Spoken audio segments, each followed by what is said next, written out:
करे गलती कारी आज के रतिया हो।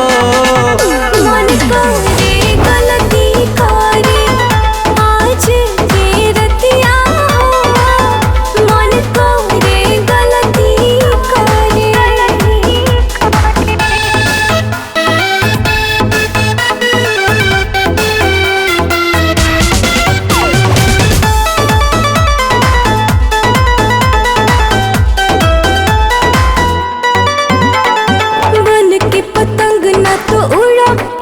आसमानवा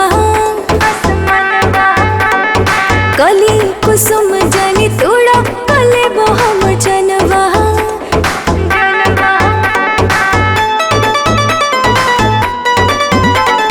बन के पतंग न तो उड़ा ए राजा आसमानवा।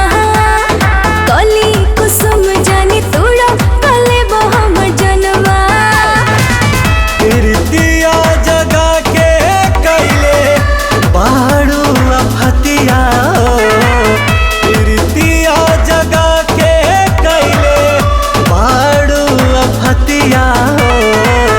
मन करे गलती करी आज के रतिया हो।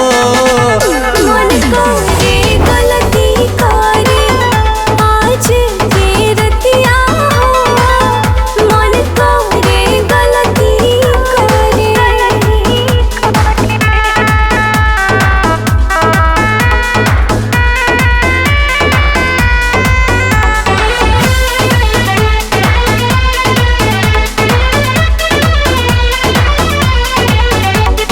काबू में रखा तो फीलिंग के अपना बाबू।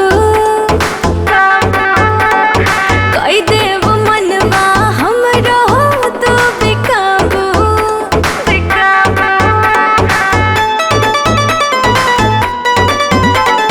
काबू में रखा तो फीलिंग के अपना बाबू।